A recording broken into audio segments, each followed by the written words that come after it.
Alhamdulillah,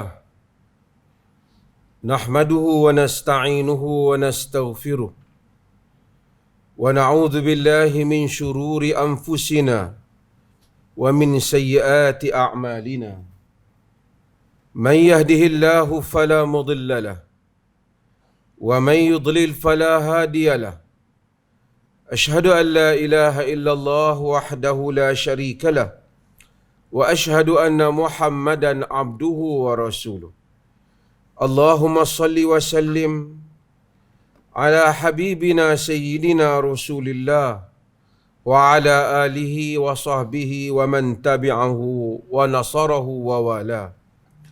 Ya ayyuhalladzina amanu taqullaha haqqa tuqatih wa la tamutunna illa wa antum muslimun. Amma ba'd. Fa inna asdaqal hadithi kitabullah wa khairul hadi hadiyu Muhammadin sallallahu alaihi wasallam wa syarrul umuri muhdatsatuha wa kullu muhdatsatin bid'ah wa kullu bid'atin dalalah wa kullu dalalatin finnar. Sidang Jumaat yang dirahmati Allah, marilah kita semua bertakwa kepada Allah dan berusaha untuk memenuhi maksud takwa itu bersama-sama. Pada sehari dua lagi, kita akan mengingati tarikh kemerdekaan bagi negara ini 31 Ogos. Apabila kita menyebut tentang kemerdekaan, kita sering akan mengingati zaman penjajahan yang telah berlaku bukan saja di negara kita tetapi berlaku di dunia Islam keseluruhannya. Umat Islam yang pernah membina tamadun yang cemerlang daripada Umayyah, Abbasiyah dan beberapa dinasti yang lain sehinggalah kepada khilafah yang terakhir Uthmaniyah. Walaupun ada kelemahan dan kekurangan bagi setiap pemerintahan itu, tetapi umat Islam merupakan satu empire yang besar yang menguasai timur dan barat dunia ini. Namun hasil daripada kelemahan dan kegagalan kendali yang dilakukan oleh umat Islam itu sendiri, akhirnya satu persatu wilayah-wilayah umat Islam dijajah. Kadangkala sehingga tidak masuk akal negara yang kecil seperti Belanda dapat menjajah kota dan negara yang besar seperti Indonesia. Negara-negara Arab juga satu persatu tombang dan jatuh kepada kuasa penjajahan Barat, sedangkan Barat dahulunya hanyalah pengemis kepada ketamadunan Islam yang dibina di Andalus. Kita lihat apa yang berlaku di Libya, apa yang berlaku di Algeria, bagaimana bukan ribuan atau ratusan ribu, bahkan berpuluh ribu umat Islam dibunuh oleh penjajahan Perancis. Apa yang dilakukan oleh penjajah-penjajah ini di dalam wilayah-wilayah Arab dan apa yang dilakukan juga di wilayah-wilayah lain, kota-kota lain dan negara-negara lain, termasuklah negara-negara di sebelah rantau Asia Tenggara ini. Setelah orang Islam melalui proses yang panjang dan melalui pengorbanan yang begitu banyak, satu demi satu proses decolonization, menghalau ataupun menyah penjajah daripada tanah air orang Islam dapat dilakukan. Selepas daripada itu, wilayah-wilayah ataupun kota-kota dan negara-negara itu diisytiharkan sebagai negara yang merdeka. Penjajah-penjajah mula pulang ke tanah air mereka sendiri. Perancis sudah tidak menduduki Algeria, walaupun meninggalkan sejarah yang begitu hitam. Demikian Libya, demikian Mesir, demikian wilayah-wilayah yang lain. British yang begitu luas mula menyempit empire-nya. Sun never set in the British Empire. Matahari tidak pernah terbenam di dalam empire British yang luas, sehingga mereka menganggap demikianlah luasnya empire mereka. Kuasa British juga menjadi begitu terhad. Dan mereka pulang apabila tuntutan-tuntutan untuk menghadapi kerajaan-kerajaan penjajahan begitu kuat sehingga tidak dapat lagi dihadapi oleh penjajah.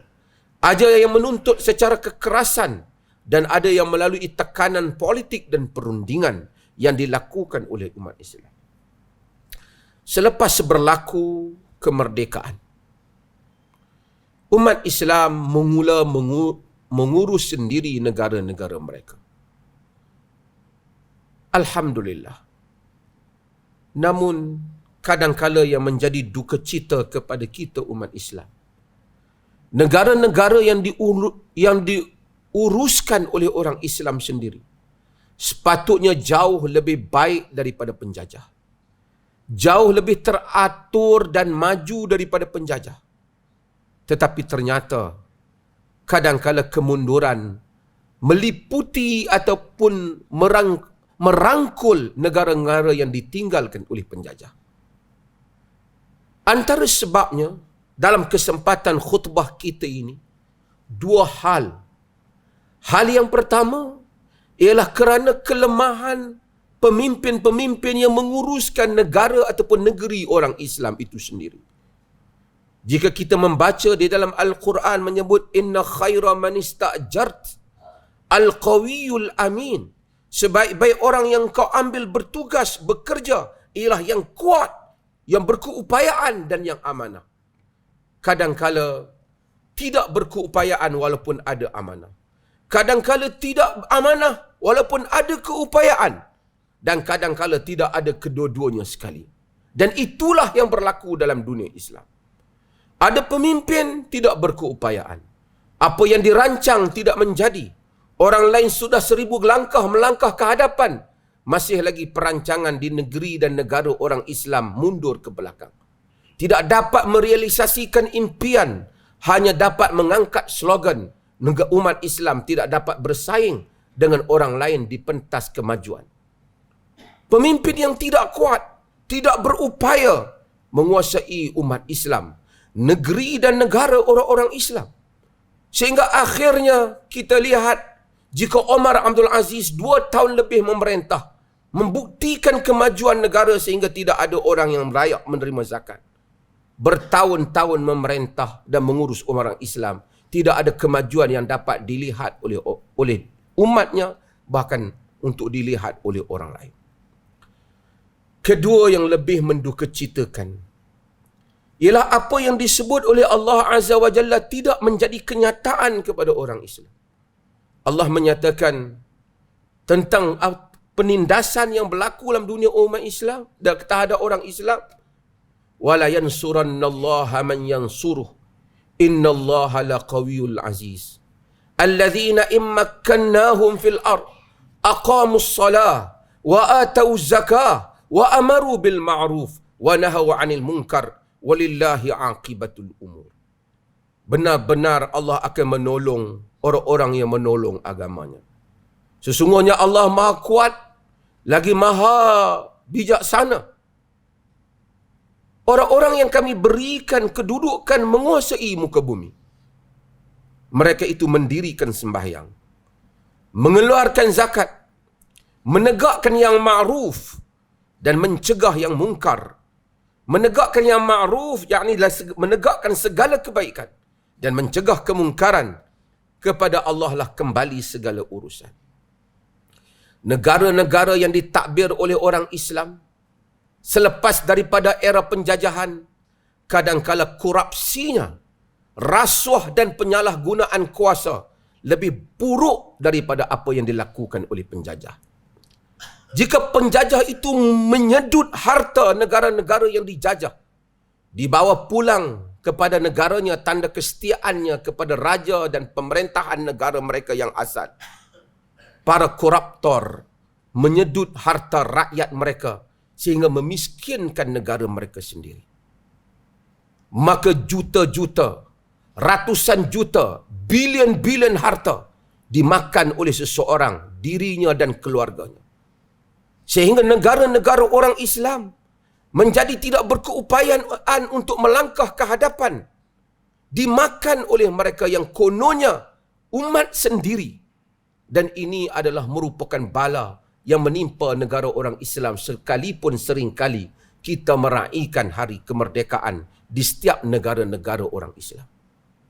Negara Arab demikian, negara selain Arab demikian. Pemerintah yang corrupted, para koruptor, perasuah yang Nabi menyebut, dalam hadis menyebut, la'ana Rasulullah ar-rashi wal murtashi. Rasulullah melaknat perasuah dan penerima rasuah, pemberi dan penerima rasuah. Itulah yang berlaku dalam dunia umat Islam. Ratusan juta, ratusan ribu, ratusan juta, bahkan bilion harta hilang tidak tahu ke mana, hasil daripada sikap yang tamak terhadap pengurusan negara orang-orang Islam sendiri. Maka ternyata penjajah sudah pergi, yang mewarisi pemerintahan yang sepatutnya setelah dinyahkan penjajah, memajukan umatnya, lebih buruk sikapnya daripada penjajah. Jika mereka yang berada di bawah penjajahan British dapat melihat kesan-kesan peninggalan British walaupun dibuat untuk keagungan pemerintahan mereka, sekurang-kurangnya walaupun rakyat di bawah penjajahan merasai apa yang ditinggalkan oleh British, ternyata mereka yang bukan British, bukan Perancis, bukan Spanish, yang datang, yang berada, yang mengambil kuasa, lebih tamak daripada penjajah-penjajah itu. Yang menjadi duka cita kepada kita umat Islam, dalam keadaan koruptor itu begitu teruk, rasuah itu begitu teruk, berpuluh tahun dalam dunia umat Islam. Umat Islam yang dahulunya menyahkan penjajah, gagal untuk menyahkan perasuah daripada menguasai negara mereka. Bukan saja gagal, bahkan mereka turut bersekongkol dengan pemimpin-pemimpin mereka yang rasuah dan salah guna kuasa dalam negara-negara yang merdeka. Inilah punca menyebabkan umat Islam gagal untuk melangkah ke hadapan lebih baik selepas daripada kemerdekaan. Jika mereka tahu penjajah adalah bangsa yang lain, lalu mereka menghalaunya. Tetapi apabila tiba bangsa mereka sendiri memerintah dengan penuh korupsi, mereka menyokongnya, sedangkan mereka tahu ia merupakan suatu kesalahan. Nabi SAW menyebut, man qatala tahta rayatin imiyah yaghdab li asabatin aw yad'u ila asabatin aw yansur asabatan faqutil faqitlatun jahiliyah, dalam hadis yang diriwayatkan Imam Muslim. Sesiapa yang berperang, berjuang di bawah bendera kebutaan, yakni semata-mata kerana taksub tanpa memikirkan alasan yang benar, tanpa mengetahui alasan yang benar, marah kerana sikap fanatik, menyeru kepada sikap yang fanatik, yakni menyokong secara membuta tuli, dan berperang secara membuta tuli hanya kerana taksub kepada puak, dia matinya adalah jahiliyah. Dan itulah yang berlaku dalam dunia Islam. Maka di dalam hari kita mengenang kemerdekaan ini, harapan ketika orang-orang yang menyahkan penjajah ialah melaungkan antaranya slogan Al-Quran, baldatun tayyibatun wa rabbun ghafur. Negeri yang baik dan Tuhan menyayangi negeri itu. Itulah yang patut kita semua lakukan di dunia umat Islam keseluruhannya, daripada timur dan barat. Setelah penjajah dinyahkan, kita juga mesti menyahkan semua para pengurus negara orang Islam yang tidak cekap, bukan saja tidak cekap, bahkan mereka itu tidak amanah di dalam menguruskan tanah air kita. Menjadi tanggungjawab setiap orang Islam apabila mengenang penjajahan dan penyahan penjajahan, bersikap bangkit untuk membetulkan yang salah yang disebut oleh oleh Allah Subhanahu wa taala, orang-orang yang kami berikan kedudukan di atas muka bumi, mendirikan salat, mengeluarkan zakat, menyuruh kepada yang ma'ruf dan mencegah daripada yang munkar. Allah menyatakan, wa kadzalika ja'alnakum ummatan wasata litakunu syuhada'a 'alan nas. Demikian kami jadikan kamu umat yang menjadi pertengahan supaya kamu menjadi contoh kepada manusia seluruhannya. Barakallahu li wa lakum fil Qur'anil azim wa nafa'ani wa iyyakum bil ayati wa dzikril hakim.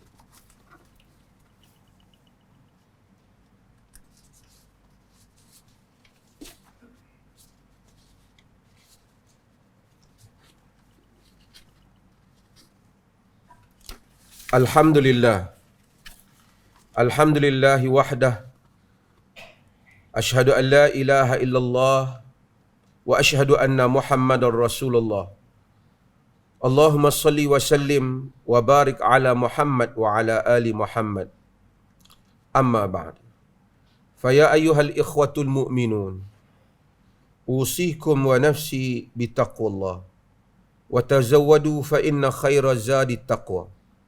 Sidang Jumaat yang dirahmati Allah, Nabi SAW datang kepada baginda seorang lelaki dan menyebut, Ya Rasulullah, ma laqitu min aqrab ladagatni bil bariha. Wahai Rasulullah, aku telah disengat oleh kala jengking semalam.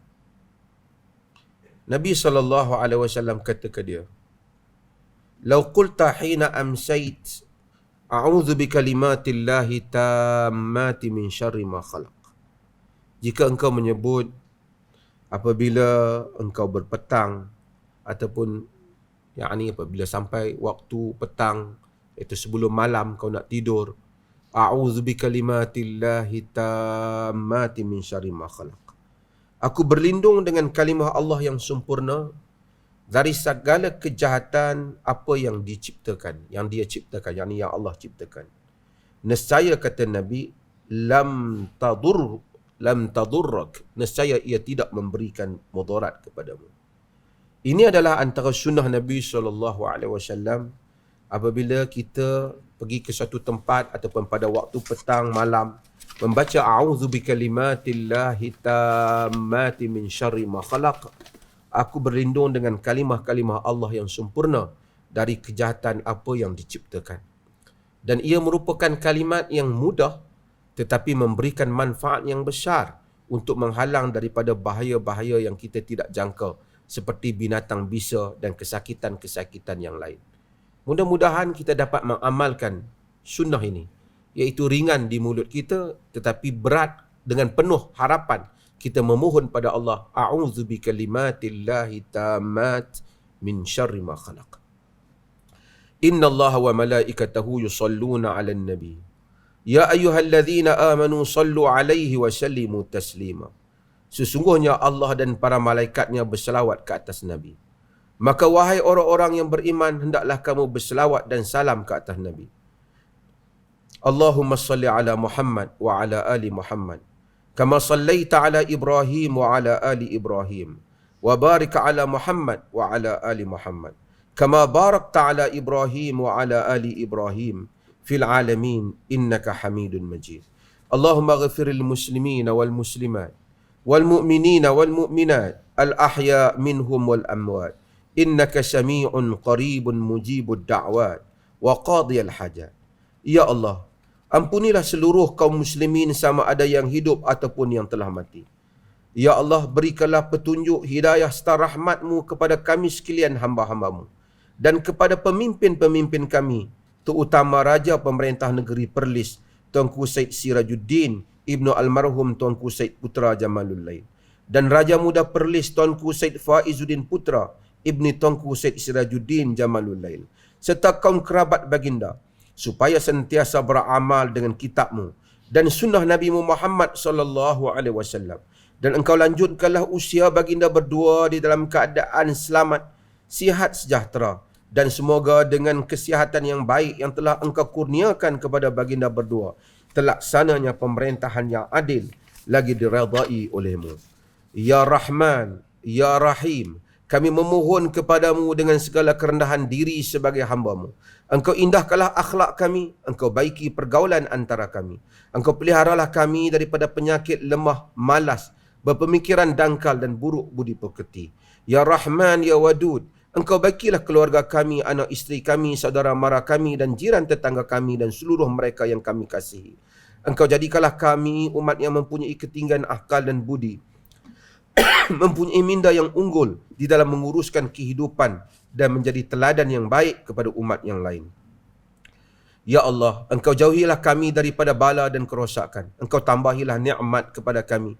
Engkau berilah kepada kami kebahagiaan dunia dan akhirat. Rabbana atina fid dunya hasanah wa fil akhirati hasanah wa qina adzabannar. Innallaha ya'muru bil adli wal ihsan wa ita'i dzil qurba wa yanha 'anil fahsya'i wal munkar wal baghi ya'idzukum la'allakum tadhakkarun.